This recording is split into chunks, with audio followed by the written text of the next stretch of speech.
Before we go into the podcast, I want to just talk about a business that I've set up with my friend George. It is called the Podcast Introduction Group. So if you want to join and be able to be featured on 24 to 48 podcasts to be able to reach an amazing audience, this is the place you need to go to. Podcast, being a guest on podcasts, is automatically establishing you as an authority and is able to build your personal and professional brand. We handpick of a bank of podcasters that we have to be able to grow your business and brand. We do 100% of everything that needs to be done by my team. You do not need to lift a finger. You are able to expose yourself to new and relevant markets by going on other people's podcasts. You also are able to create brand loyalty. People will love listening to you and coming back to your products or services, and it's able to increase your revenue. So if you want to be able to get involved, you can sign up quickly, registered with an account manager. There's an onboarding call where we target the podcasts that you want to be on, the type that you want, whether it's entrepreneurship, business, health, fitness, whatever it is. We then match you to those podcasts and you can start your journey. We have regular catch-ups with our account managers, and Google ranks you when people search for you. So when people are searching for you, you're able to see your podcasts at the top of the list. So if you're interested in being a podcast guest on multiple podcasts, we are the place to go.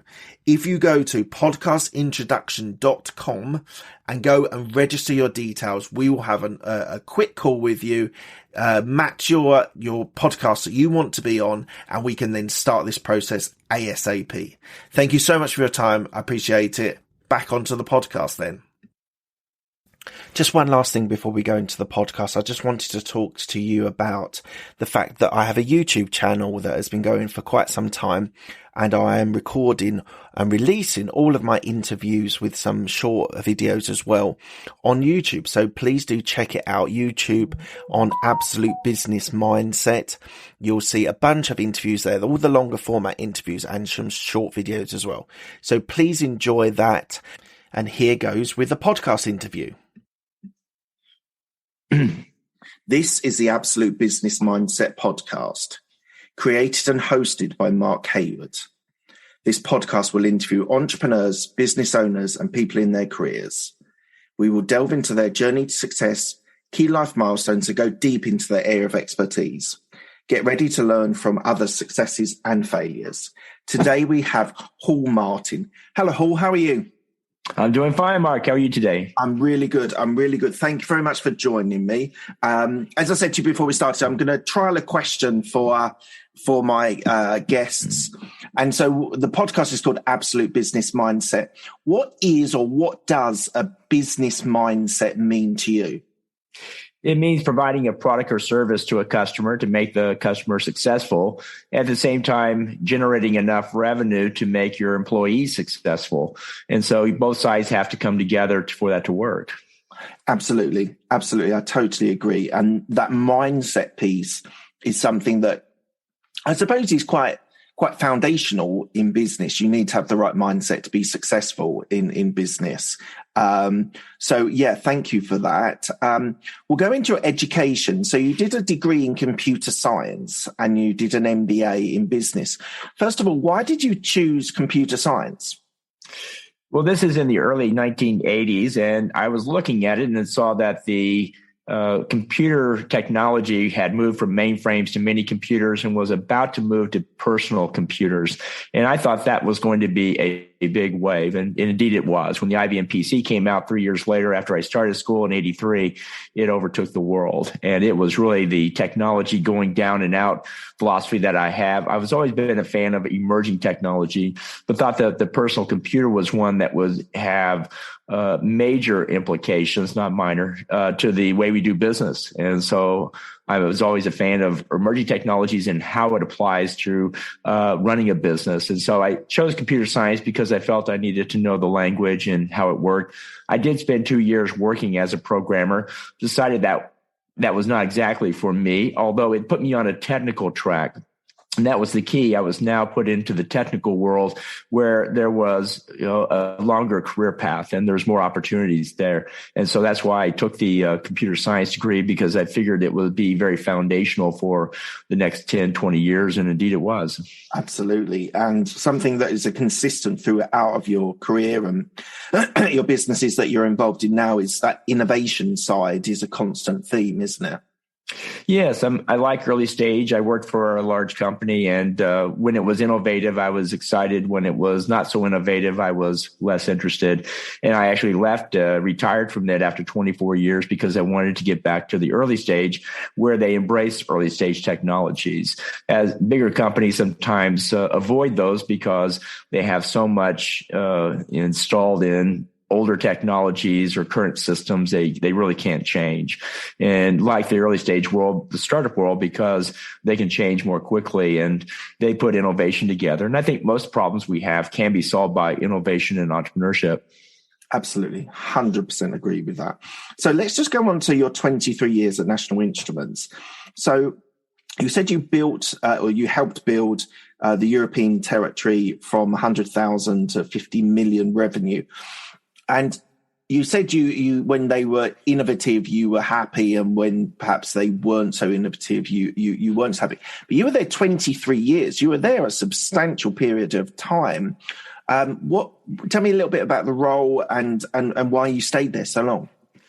So in the early days, it was a small company. I was employee number 93. I think when I joined, there was about 40 people in the company. It had been in business for about 10 years before. It had come out of the proverbial garage in Austin and had now a standard product and was starting to move forward in a way that they could scale and grow. And that's when I joined, just the timing of it. I came in there, come out with a new flagship software product as well that was very innovative. And so it was a very innovative time in the industry because it was riding that wave of the PC.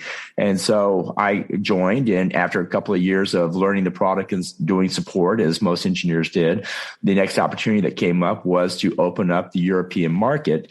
We had a handful of distributors that did about 100K of revenue a year for us. And my job was to go in and turn that into a direct operation and grow the sales. And I did hands-on seminars, and I did a lot of different things to help grow that business across the European market. I wasn't married back then, so I could just jump on a plane and go away for 6 months and nobody would miss me, and had a lot of fun traveling around Europe, hit the 2 million mile club after about 3 years, and covered all of Western Europe, all the way over to Moscow, all the way down to Cape Town, and including the Middle East, and set up direct offices, set up better distributors where we needed them, ran marketing activities, provided sales support, and had a really great time with it because it was a new market that was opening up, and they were very hungry for the technology. They wanted the latest PC based tools. We had them, and so that was a very innovative time when I was at the company. So I enjoyed that part very much, and spent about the first 10 years doing that. And it used to build systems for companies, did you? Well, we sold a set of plug-in boards and software modules for the PC that the customer could build their own. And that's where I learned about platform-based systems and why you don't necessarily do custom systems, because we were able to scale and grow quite dramatically because we were selling reusable modular products that were based on a platform-based architecture, which allowed someone to build a system out of many different versions of the components. So one system could work for many different applications. That's absolutely fascinating. And and you say that you were accelerating productivity for companies. So you were building these tools that people would buy like almost off the shelf, and then they would plug them into their systems, and you would then sort of would you? How many products did you have that you sold? In the early days, it was a very small list. When I started, there was maybe 50 products on the price list. And when I left, there was over 10,000 SKUs on the price list because they kept building more modules, both software and hardware, that you could plug together. And the idea was we were using standard PCs to do this, whereas previously you had to buy dedicated controllers, that were 10 times the price of a PC, very limited in what you could do, and found that the PC was really the great platform because every year they came out with a better version of it, more memory, more processing power, so you could do more things with it.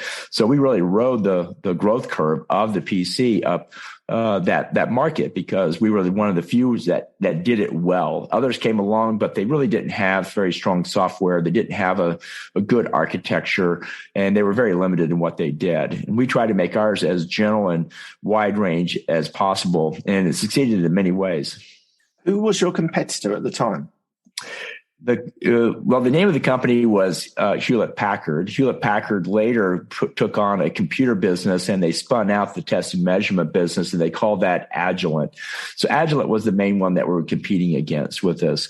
But we were on the PC platform and had that as our horse to ride, so to speak. And so we were able to, at a fraction of the cost, do the same application. Fascinating. So you were there 23 years. So did you set up offices in Europe? Was that your role? Yes, we set it up in UK, France, Italy, Germany. Those were the big countries first, and then later went to the Benelux, Spain, Portugal, went through the Denmark, Sweden, Norway, Finland. Those were great countries as well. And just kept growing, and put an office into Israel. That was an interesting experience. I wonder why no other company did the office in Israel, because they had really good research facilities there with Motorola, Oracle, and so forth. And unbeknownst to me, if you put an office in Israel, you're supposed to put an office in the other countries in the Middle East. So we learned that very quickly and put other offices in the other countries. But it was a great experience to go to Israel, because they were fast. I think 1 out of 3 people works at a startup. They had the highest concentration of startups. And even today, they still have tremendous innovation coming out in a very competitive space, and really enjoyed that vibe, because I saw some cutting edge technologies when I was there. I supported many groups with our technology as well. And that was what I really liked about the working at the company, was you got to work with smart people doing cool things. So what was it like? So I worked in corporate for about 14, 15 years. I was at PwC for 12, I think, something like that. And for me, it was a big shift, even though I was going to another Big Four competitor. But like 12 years was a decent chunk of time to work for a company. And it was kind of a bittersweet moment when I left. What was it like leaving after 23 years? We'll be back after a quick break. Hi, I'm Alex, the host of X Health Show. Meet the future of healthcare. Think X-Men, that's X Health. Actual superheroes behind programming living cells to cure cancer once and for all. Tech that detects preterm delivery in seconds, brain-computer interface, or apps that employ AI to match you, your disease, with the best treatment. X Health Show brings to you visionaries who push the boundaries of healthcare from Switzerland, the heart of Europe and the most innovative country in the world. Let me introduce you to their startups. Head to X Health Show, meet the future of healthcare. Happy to greet you there. Well, in the first 15 years, I felt it was a very innovative company. And then in the last 8 years, I felt we had kind of given up on innovation. We all read The Innovator's Dilemma and talked about how if you get too much of an established base, they pull you away from the new innovations back to the old technologies, and felt we kind of fell into that trap. Everything was about keeping up with the old technology and not about going after the new. We tried putting mobile applications together. It was requiring a new platform, and the company wasn't signing up for that. We tried to put together application platforms where they were higher level versions of our product, and it was a bit tough to sell that. People wanted just to sell tools and not worry about the application. So it became harder and harder to keep the innovation going, because people kept moving back to what we originally had put together. Unfortunately, over time, that's going to degrade. And so I decided I really wanted to get back to the early stage companies. So it was a bittersweet moment for me as well. I had a lot of great friends there and did a lot of great things, but felt like if I wanted to continue forward, I needed to do that outside the company. And so I retired and started my own company, and had done angel investing along the way, and found that was a really good way to connect back to the startup world. And let's move forward to what you're currently doing now. And I've got here, you juggle lots of different projects and businesses and things like that. First question, before we go into the different areas, how do you manage so many different projects, companies, businesses, accelerators, innovators? How do you manage to do that across the board? Well, I built a team on everything. So when it wasn't just me, there was always a team underneath and behind it. And I think that was the real secret to running a startup that most startups don't know, is that the critical person is not necessarily the co-founder. It's really the director of operations, the operation person that goes and actually sees everything through and keeps it going while you're busy working on the big sales and the strategy. There's somebody that really does this work. So I always coach people, get a COO or operations person that's going to back you up. And we did that with most of these groups. So there's somebody there that really owns the day-to-day for sure. Okay, thank you. And one of the roles, you're a professor at the University of Texas in Austin. You do an idea to intellectual property course. So how did you get to get that role? Well, I knew a lot of professors at my time from UT or at National Instruments. We worked a lot with the University of Texas at Austin, and they came in and they did projects with our tools. We did grants. We did various different things. And so when I retired, I went to some of them and said, I'd like to do something to help the students. What can we do? And I had one professor that said, he was part of the engineering department, said, well, I'd like to do more projects, give my students more real world applications, because some of them want to, when they graduate, go into a startup. They don't want to go work for the big company. And so we came up with that program. And the idea was we would pick 4 technologies out of the engineering department. And on each technology, we would put one engineering student. Usually that's the grad student that wanted to run the startup. And then we would add one business school student and one law school student. And they had one semester, 3 hours course credit to come up with, take a technology and define what version 1 will be and create a data sheet on that, define what market you can go after and come up with a small business plan. Executive summary version was that result there. And then make clear what the patent claims are that you're going to go after. And that's what the law school student came up with.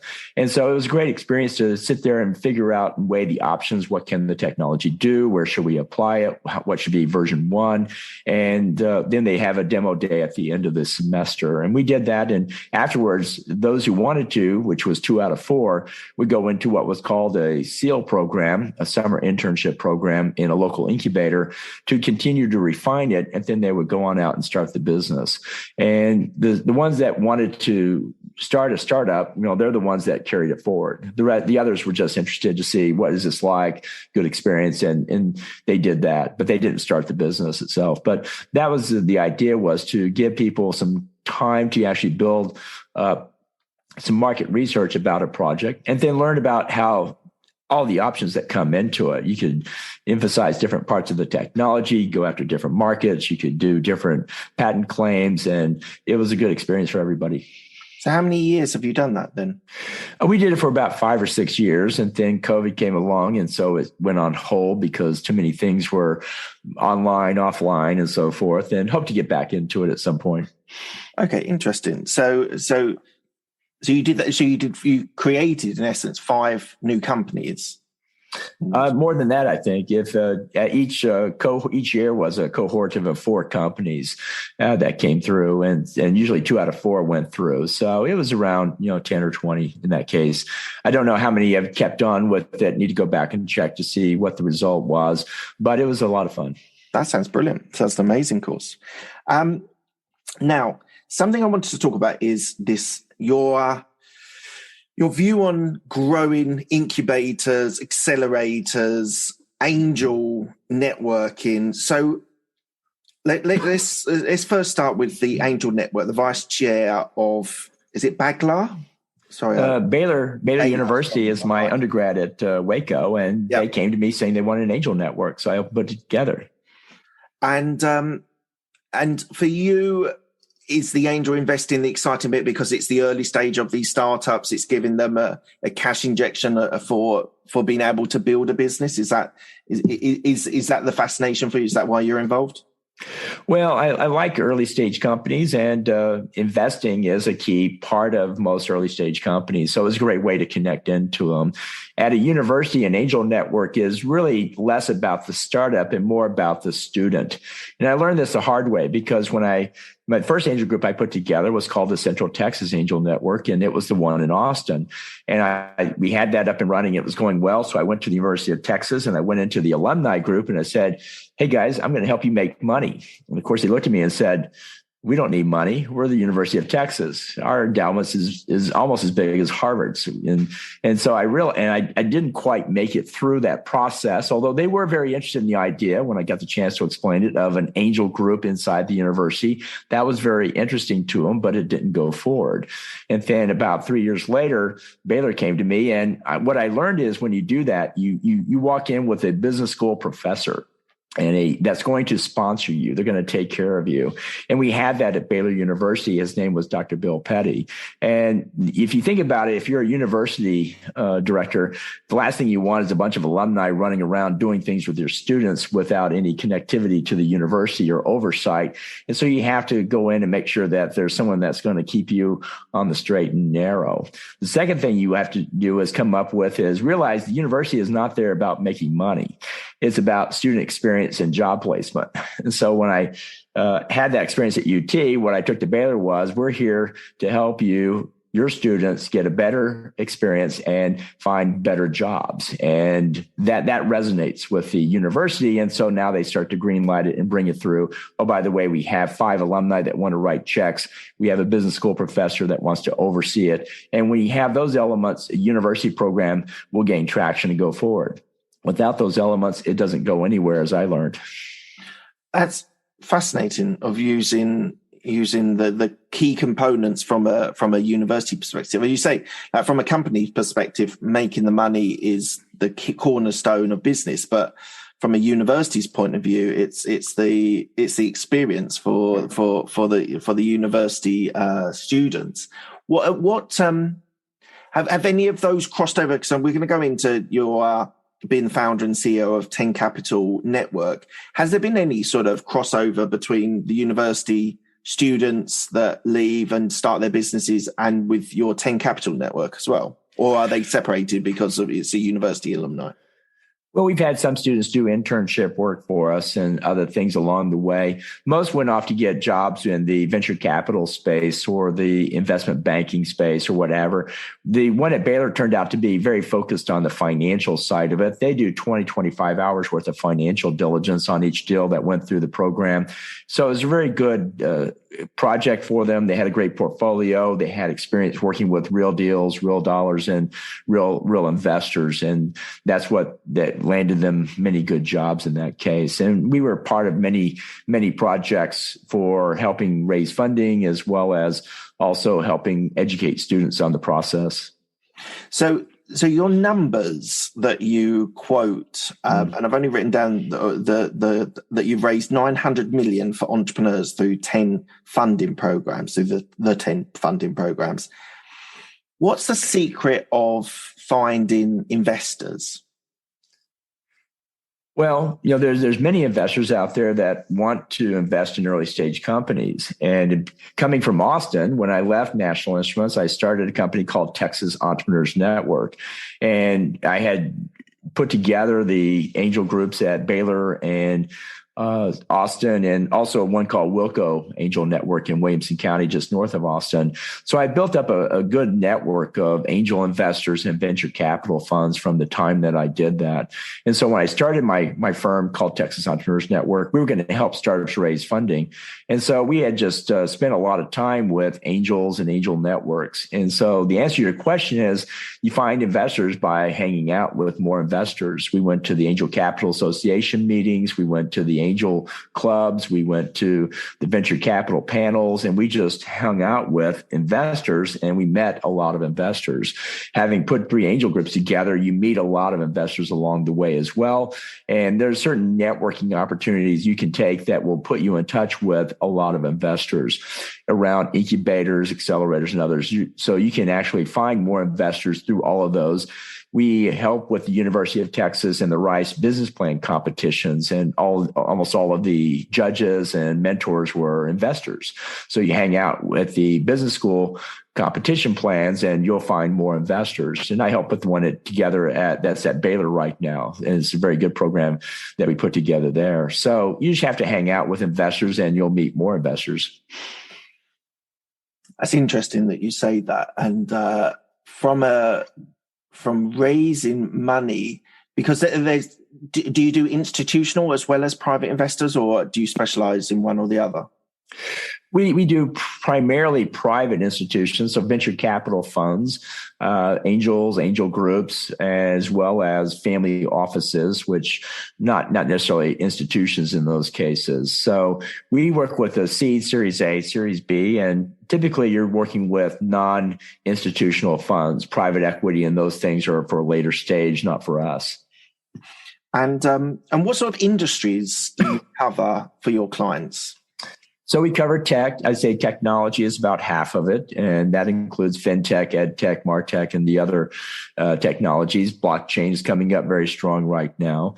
And then about 25% are healthcare and biotech is the devices, the diagnostics, and the therapeutics. The majority is still the digital health side of that. And then the other 25% are consumer. It's food and beverage, health and wellness, e-commerce marketplaces, direct to consumer, that type of thing. We are seeing more climate tech and alternative energy starting to come into the picture as well, and have done some engineering projects as well. But mostly the first three is the majority of it, because we're in the venture space.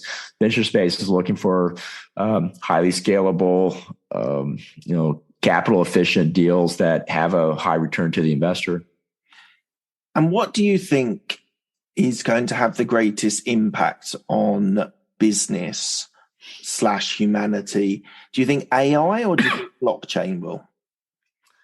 I think blockchain was going to have the biggest impact. I think it really pervades in so many ways. My thesis is that everything is moving online, and blockchain gives you many more ways to do that. You can move art online with NFTs. You can move finance online with decentralized finance technologies. You can, in the next generation of the web, the foundation of the web will be much more secure, and blockchain is going to be a big part of that. So while AI has a lot of very good applications and will be very important, I think blockchain is much more foundational.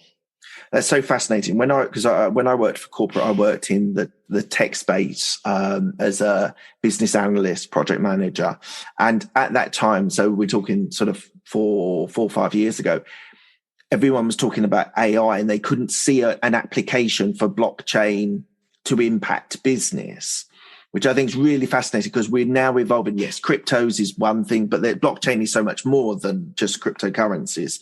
And I'm definitely hearing, I'm speaking to people and interviewing people, that actually the role of blockchain is really, really having a massive impact. So you say they can be more secure, and so I think that's really, really interesting. Just on the NFT space, I've got a friend who's in the NFT space.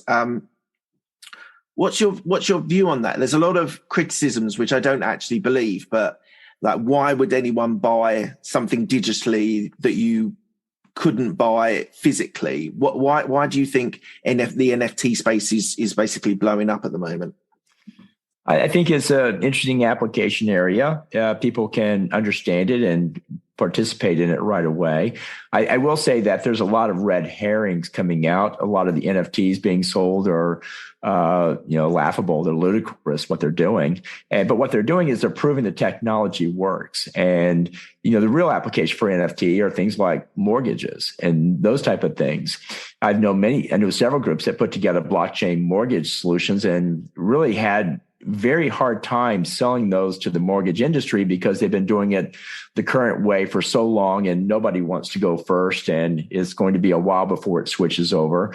So the NFTs with the Bored Apes and those type of things are getting more traction, because people are putting it out there and doing it now.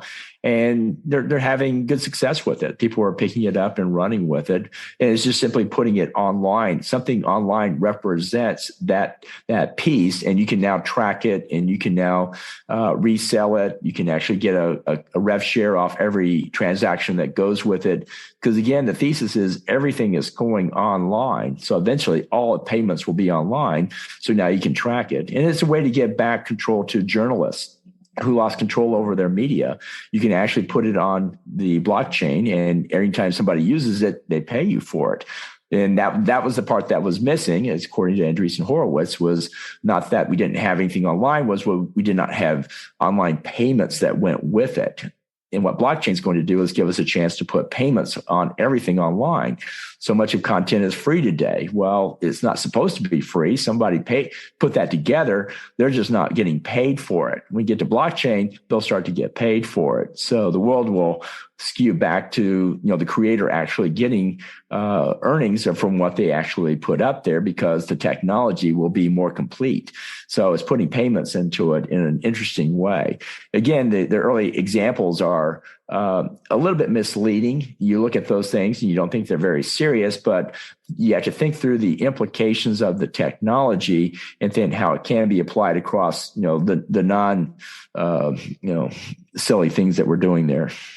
So Web 3.0, which everyone seems to be talking about, and you, interestingly, you've said about transactions and payments and anything that creates less friction between transactions and payments being made invariably always succeeds. It doesn't matter what generation you're talking about, creating less friction. So from credit cards to being able to pay on your mobile phone and be able to look on your bank on mobile phone and make transfers, those things have really driven the market for it. Do you see that these things will be the driving forces will be the driving force for the next generation of the web?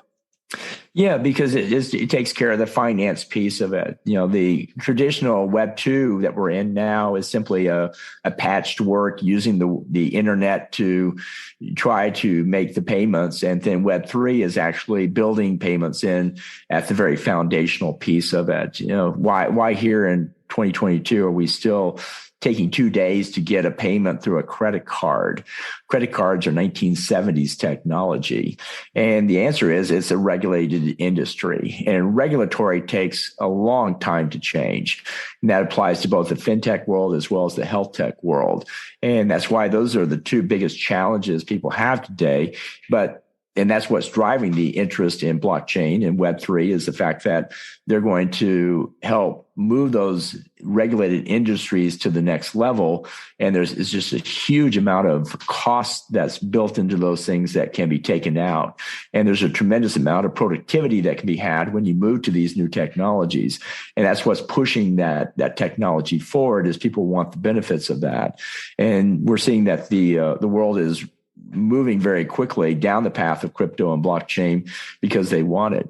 I took an investing class back in the 2005, and they told me, and we were trading stocks, and they said, in a couple of years, we're going to have 24/7, 365-day a year trading on these stocks.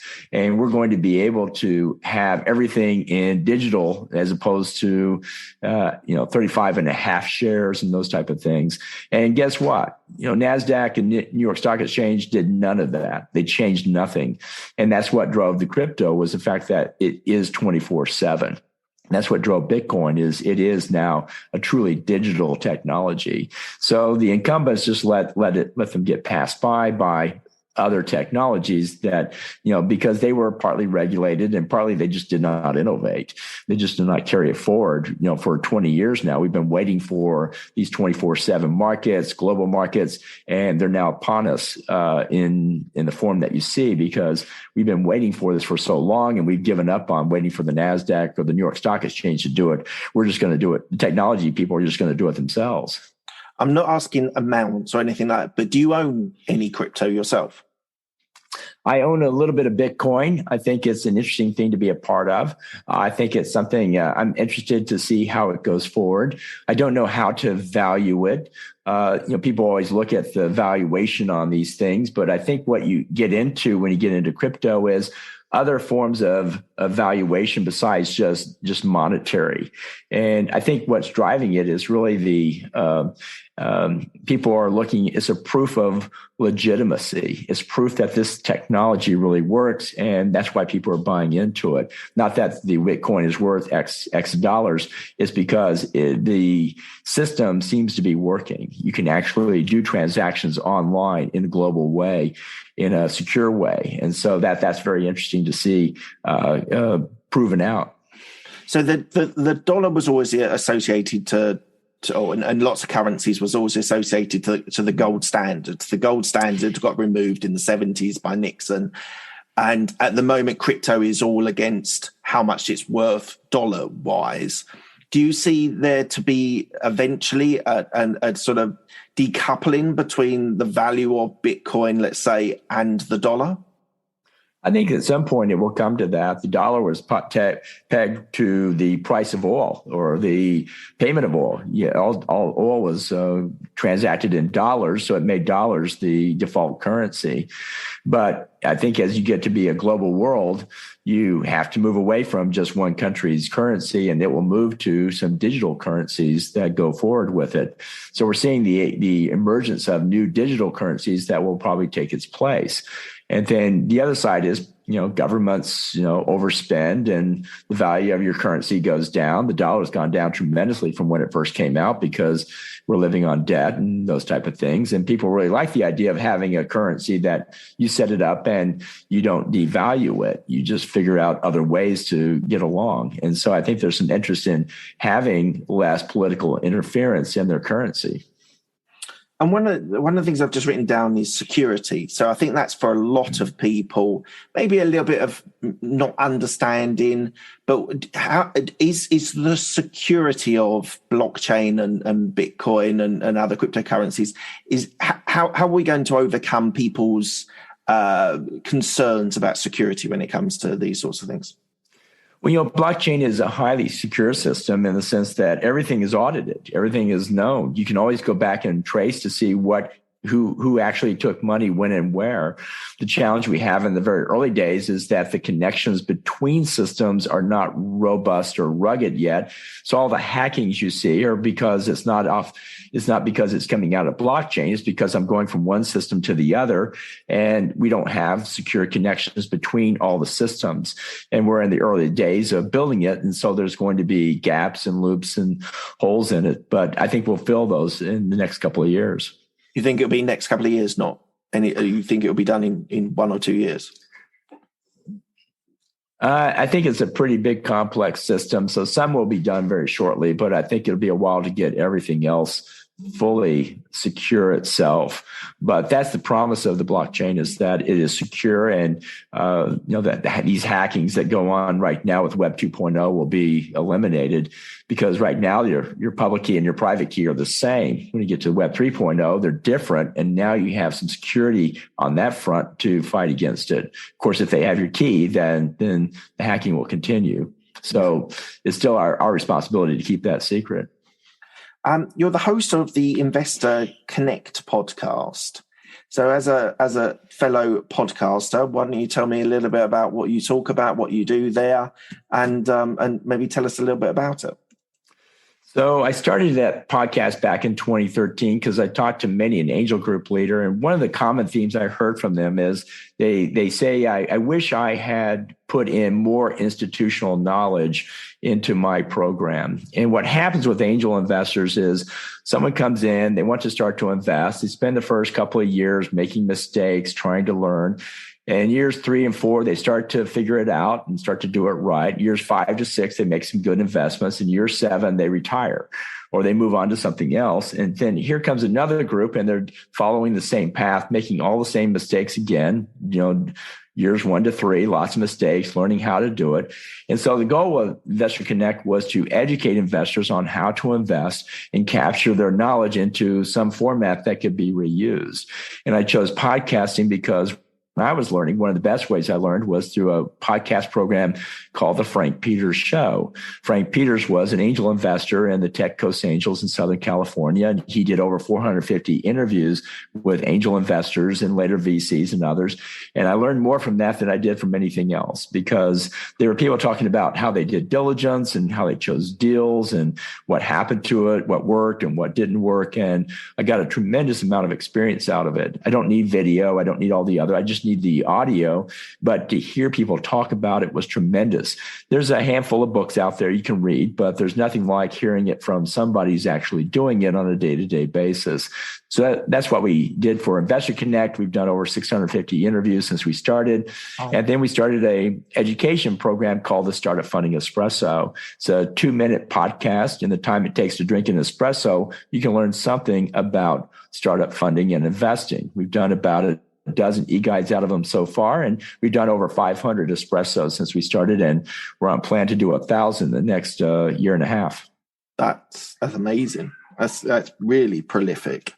From an investor point of view, and this I kind of know the answer to this, but it's an interesting one just to pose to you. What's more important, the product or the people, from an investor point of view?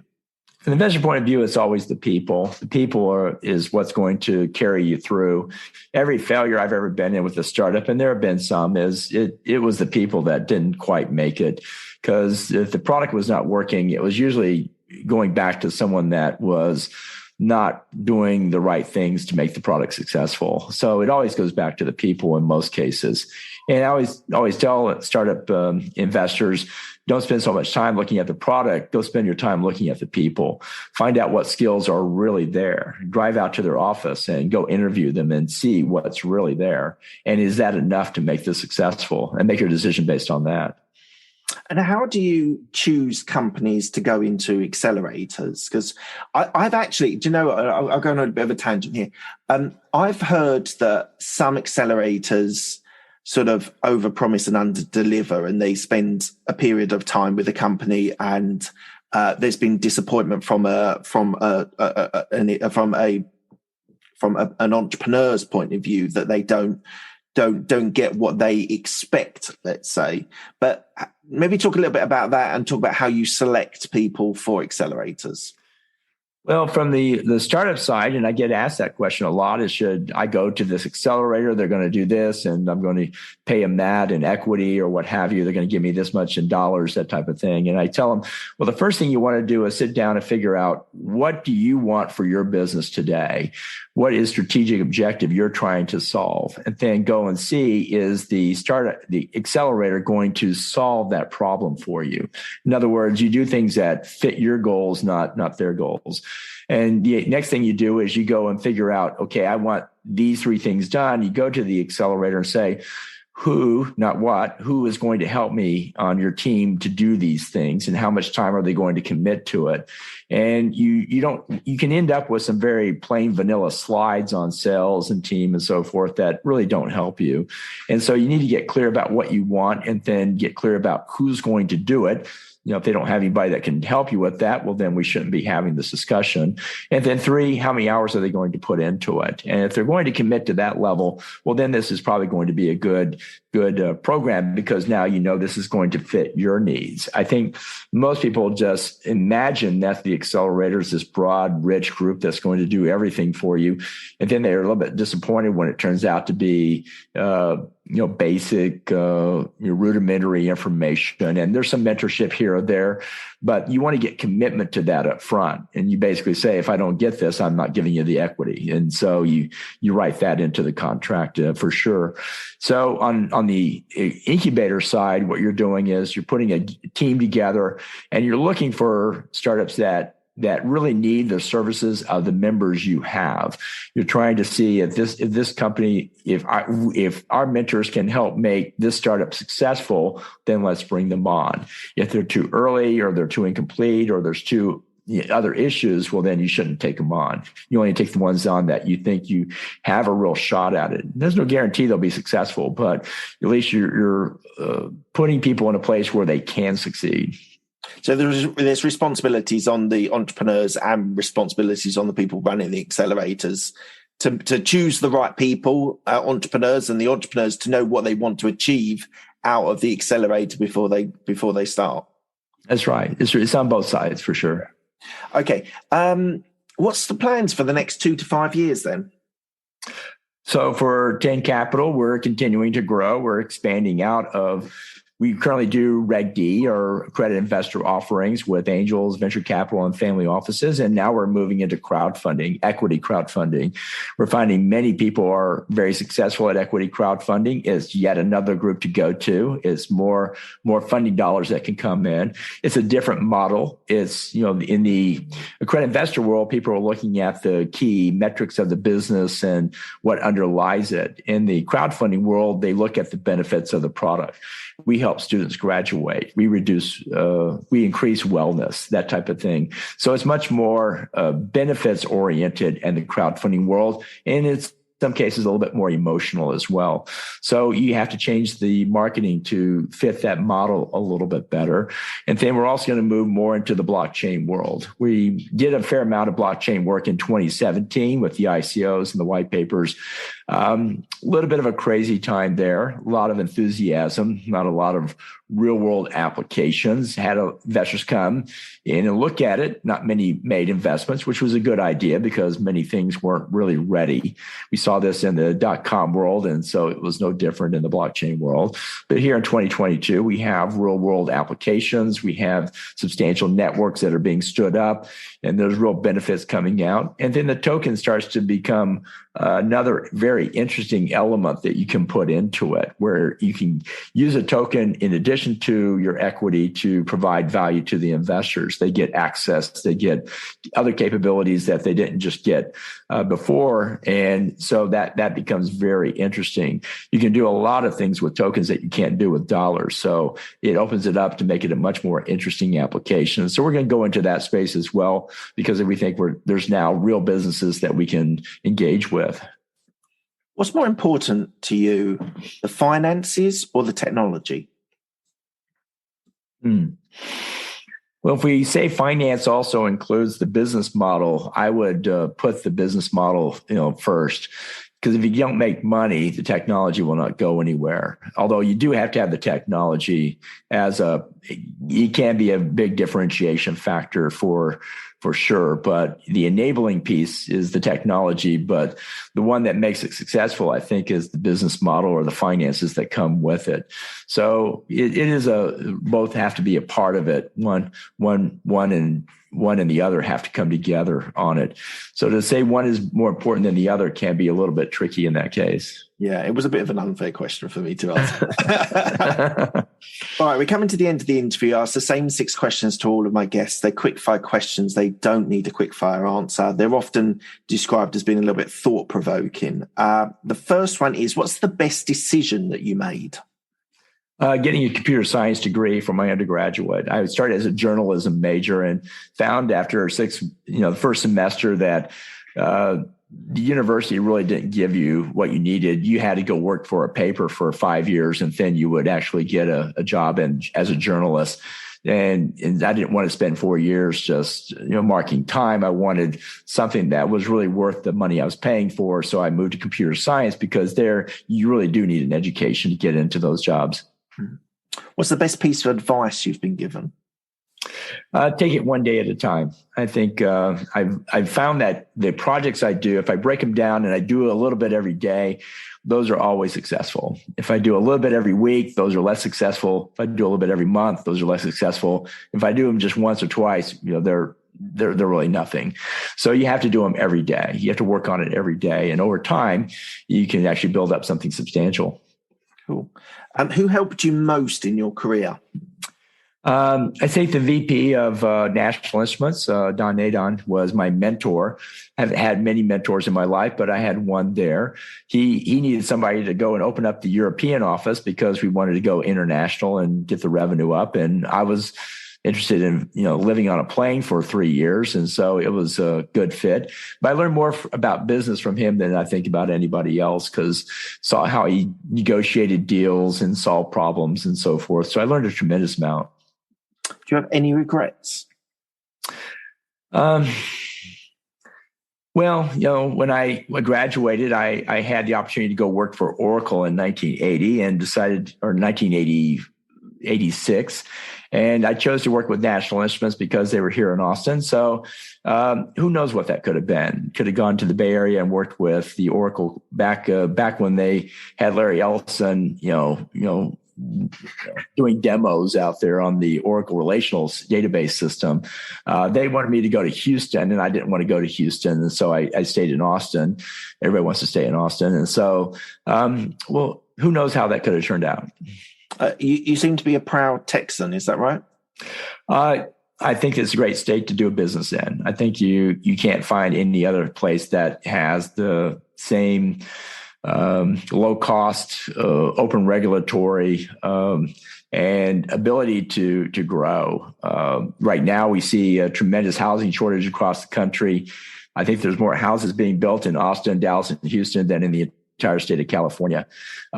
There's a city north of Austin called Jarrell. They're building 7,000 houses, and so when you want to get it done, there's no other place to go than to Texas to get it done. What are you most proud of? The family I've helped grow and raise, my daughter, my wife. Those are the best things of my life. Fantastic. And what does legacy mean to you? I think it means leaving behind institutions and programs and processes that others can benefit from. So I look at the Baylar program we put together. Students will benefit from that for many, many years. So that's a legacy. Fantastic. And where can people find you if they want to reach out to you? The website, tencapital.group. There's no .com on that. That's the best place to reach me is 10 Capital, because that's where I spend my time these days. I've done many things to support the entrepreneur ecosystem, primarily in Austin. We put together accelerators and many community events. Back in 2009, I started a website that would list all the resources for startups in Austin. And when I put it together, I thought there were 10. When I finished, there was over 120. And that's a challenge with early stage ecosystems, is that they are not easy to find or easy to access. And if you're trying to build your ecosystem, the first thing you want to do is identify all the resources that are there, do a library catalog of it and make that available to other people. And you'll find you can start to build a network and community on top of that. Amazing. Thank you very much, Hall. Thank you so much for your time. It's been absolutely fascinating speaking to you. Great. Thanks for having me. I enjoyed it. Yes.